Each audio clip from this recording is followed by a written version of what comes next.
लेखक रेवात सिंह कुछ शाप कहानियों में नहीं, खून में बसते हैं, और जब वो जागते हैं तो इंसान की आत्मा तक कांप उठती है।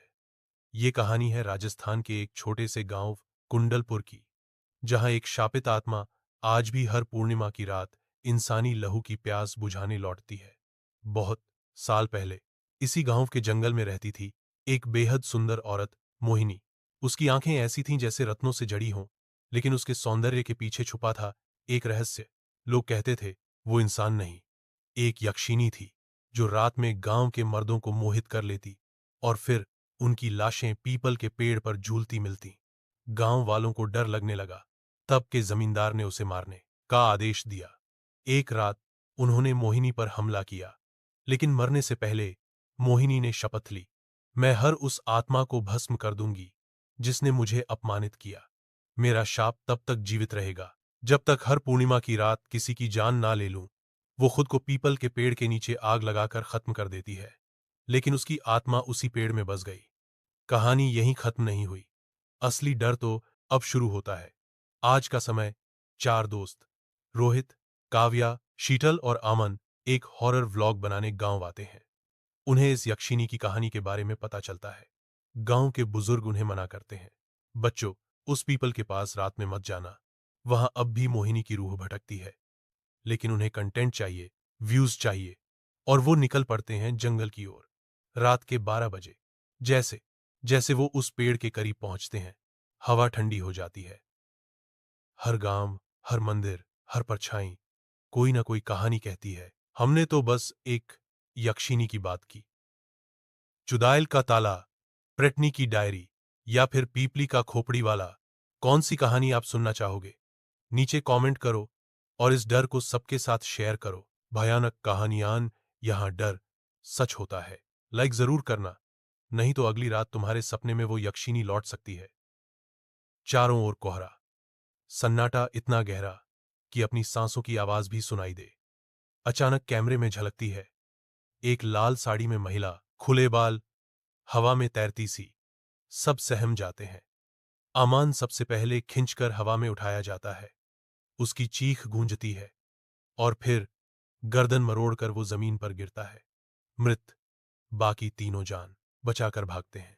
शीतल चिल्लाती है, मंदिर चलो।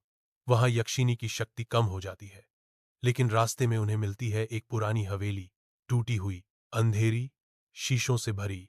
जैसे ही वो अंदर जाते हैं, शीशों में अक्स उभरने लगते हैं। शीतल को एक आईना अंदर खींच लेता है और वो वहीं गायब हो जाती है। रोहित की लाश उसी पीपल पर झूलती मिलती है। अब बचती है सिर्फ काव्या। वो मंदिर की ओर दौड़ती है, चीखती है, गिड़गिड़ाती है। यक्षिनी सामने आती है। अब वो मोहिनी नहीं, एक विकराल यक्षिनी है।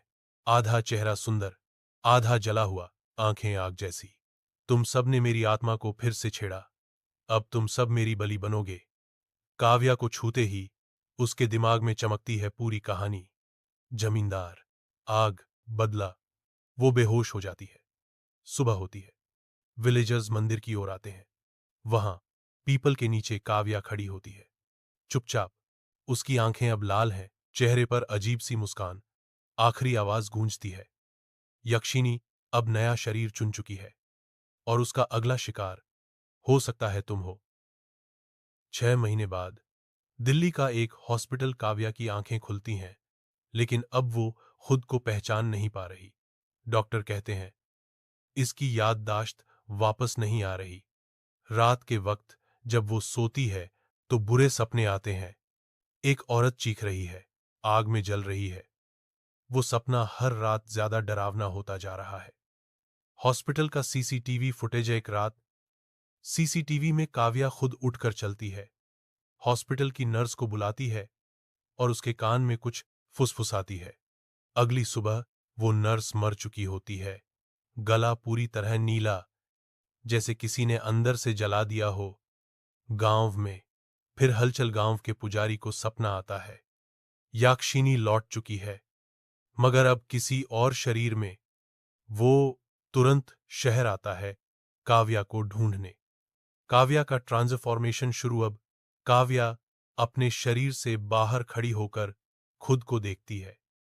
यक्षिनी की आत्मा धीरे धीरे काव्या पर कब्जा कर रही है।